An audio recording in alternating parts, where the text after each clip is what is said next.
everyone, welcome to the book station. I am Sanjana and I'm back today, but instead of a book haul, I have a few books that I want to review and suggest so that you can read these books and be blown away just like I was.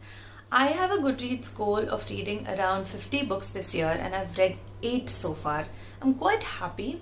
I never meet my Goodreads goal, but that's never the goal. It's just a number that I set and I motivate myself. All I focus on is reading amazing books and coming across stories that will change the kind of thinking and change the kind of person I am. So every day is a new adventure. So now, of all the books that I've read, let's start with the first one that I completed this year. It is The Guernsey Literary and Potato Peel Pie Society by Mary Ann Schaffer, and I listened to this book after watching the movie twice actually. I liked the movie. It's such a sweet, heartwarming yet gut-wrenching movie about the love of reading. Now this entire book, at least most of it, is written in epistolary format. That is, the book is told to us in terms of letters written by people to each other. The story is set after Second World War, when this author called Juliet Ashton is trying to settle down and find her ground after Second World War, and she is also going through a bit of trauma from the war. And around this time, she receives a letter from an unknown person who lives on an island called Guernsey. And in that letter, he talks about how he has a copy of a book that belonged to her and requires another book by the same author. And she starts replying to them, and they both start communicating through letters. And through those letters, she realizes how the people of Guernsey came together during the World War II and formed a book club and tried to survive through all the events that were happening, through all the tragedies. And the entire book is about how the love of reading can bring people together even in the worst of times and help them, stay together and stay strong and survive and live through the toughest of times. And the entire book is so sweet and so heartwarming. There are definitely parts which will leave you very heartbroken, but at the end of the day, you can always see how the love of reading changes lives and changes people and helps them see the light. I would suggest do not listen to the audiobook. I did not really like the audiobook. Instead, I would suggest buy the copy or read it on your Kindle or get an ebook. I think that would be a great way to read a book that is in epistolary form. So the next book that I read is a fan fiction that blew my mind away. So my friend at work came up to me one day and said, there's an amazing fan fiction that's going around and it's based on Harry Potter, and she knows my love for Harry Potter. And I said, what's it about? So she told me it's based on this alternate ending of Harry Potter where instead of Harry winning, Harry is killed. Voldemort wins and the world is completely dark. And Voldemort decides to use women as vessels to help witches and wizards take forward their magical line. And my mind said, The Handmaid's Tale. So this fanfiction is a mix of Harry Potter and The Handmaid's Tale, and this fanfiction is called Monacled. And that is our Slytherin hero on the cover, Malfoy. And that is all I'm going to say about the characters of this book, because I do not want to spoil it for you. But to speak about this book, there are several problems in the plot or the way it's dealt with. But what I'm thankful for in this book is the trigger warnings that every chapter has. Every chapter comes with explicit trigger warnings about the events that are going to happen, and that I'm thankful for. The second thing that I loved about this book is that it is more real. Harry Potter's ending was quite fictional and also quite childish, I would say. And that was a great book to read as a child. But having grown up now, this fan fiction talks more about the realities of having dark magic, of using dark magic, the power and the burden that comes with using dark magic. And that is the reason why I was so involved and so absorbed by this book. Plus, it also has extensive knowledge, information about the magical world, whether it's potion making or apparating.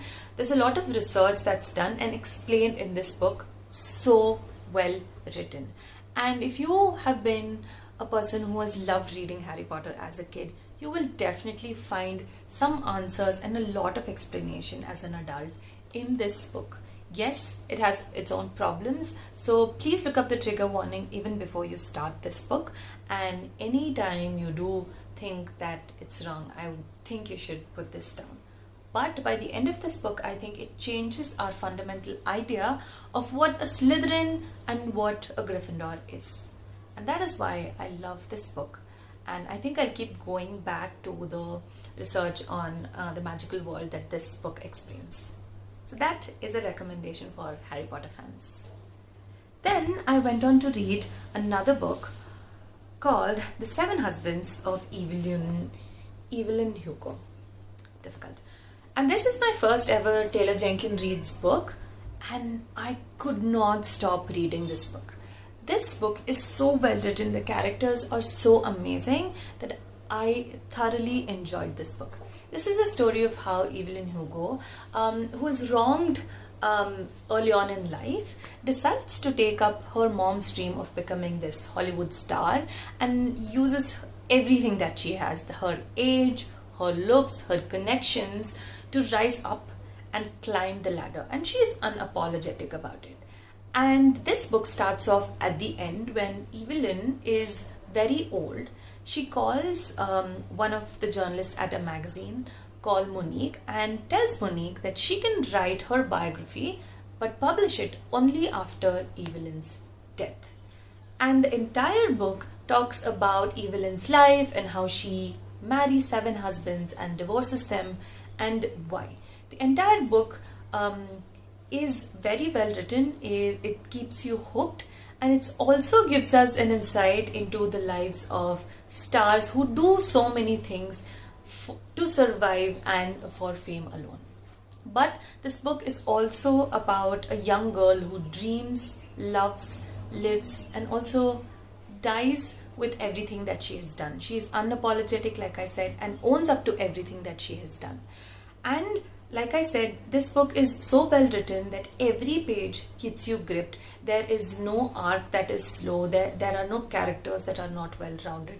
Every character grows and dies and have their own story that will keep you hooked, and you will love this and the author by the end of it. And I think now Taylor Jenkins Reid has become kind of my new favorite author that I should explore more.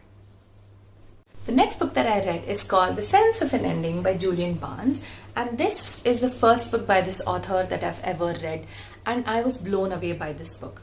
First of all, initially when I was reading this book, I was a bit frustrated because the characters are white, male from a privileged background, living their life in a high school, having great teachers, and yet complaining.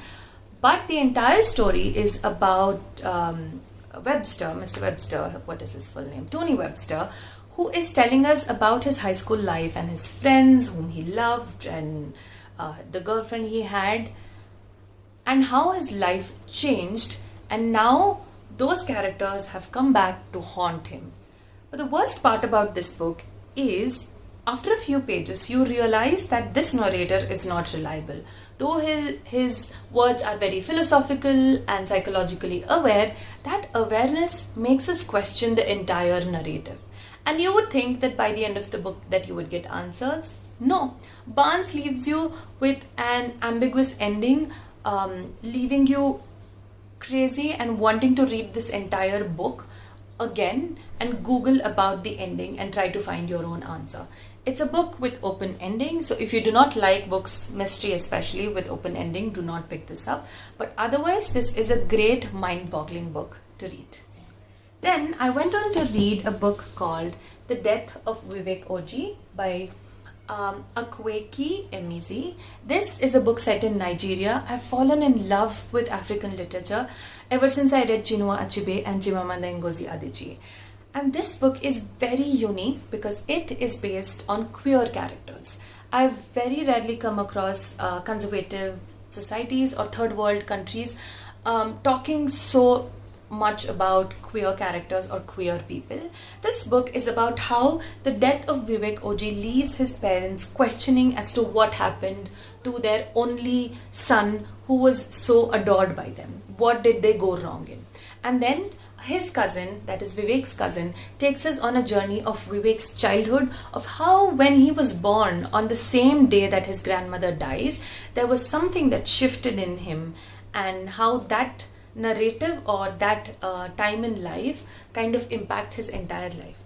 Vivek has blackouts as a child, and that continues when he grows up, and that manifests as his gender changing, that is according to the narrator.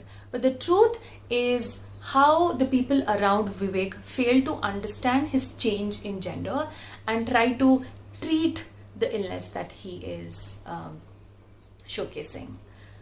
These were some of the amazing books that I read this year. There are a few more, but I will talk to you about them in the next video. But for now, Manacled, The Sense of an Ending, The Seven Husbands of Evelyn Hugo, The Death of Vivek Oji are 4 books that I would suggest you read right away. If you like this video, then do hit the like button and subscribe. I shall see you in the next video. Bye bye.